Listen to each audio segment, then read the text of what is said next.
اور بتا سکیں کہ ہم نے کیوں غداری کی اپنے لیڈر کے ساتھ، کیونکہ ہمیں پیسہ چاہیے تھا، پیسہ بنانا تھا آپ کو بس۔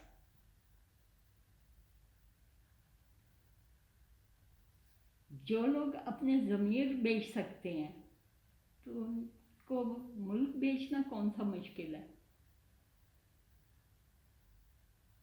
ہمیں وہ لوگ نہیں چاہیے، ہمیں اپنا وطن چاہیے، ہمیں ایماندار لیڈر چاہیے جو بے لوث ہو کے آیا ہے صرف عوام کی خاطر۔ آپ قدر کیجئے، آپ پہچانیے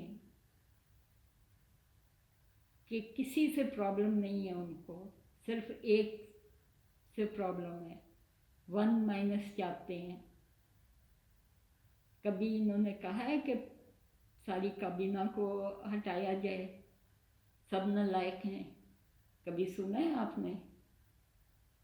صرف 1-1-۔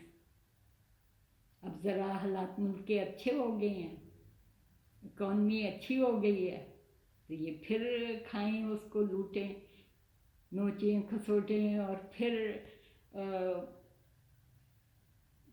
ایک اور مثال مجھے یاد آئی ہے کہ ایک ڈرائیور جو تھا، گاڑی چلاتا تھا، کبھی اگر ٹھیک کروانے لے گیا تو جعلی چیزیں ڈلوا دیں اس میں، اور پیسہ وہ کھا جاتا تھا۔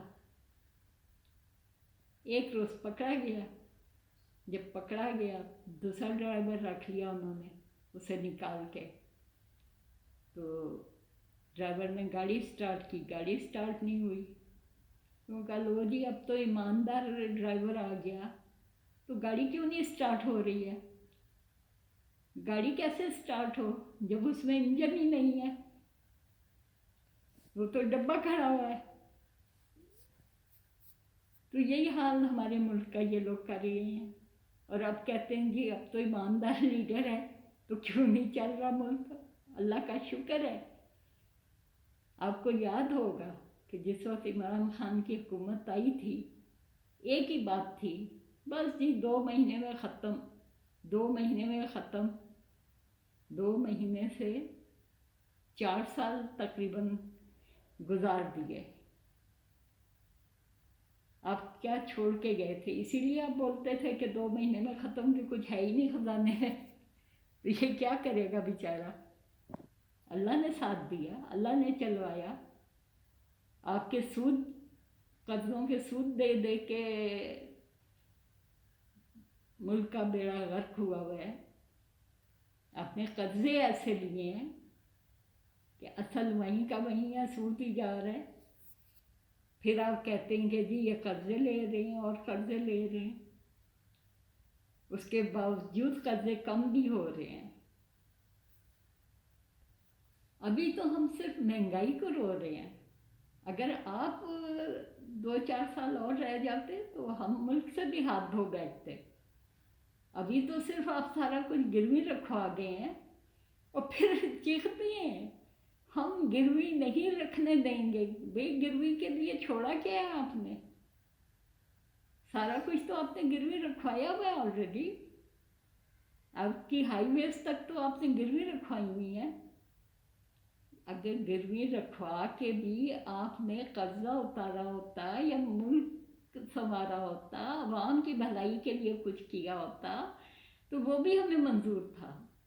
لیکن وہ تو آپ سب لے گئے، کیونکہ آپ کو تو معلوم تھا کہ آپ کا جینا مرنا باہر ہے، آپ نے تو اس ملک میں رہنا ہی نہیں ہے، اور ساری عمر تو آپ نے حکومت کرنی نہیں ہے، ایک نہ ایک دن تو آپ جائیں گے، تو آپ نے پہلے ہی انتظام کیے ہوئے ہیں اپنے۔ باقی باتیں پھر انشاءاللہ۔ ماں کی آواز، پوری دنیا کی آواز۔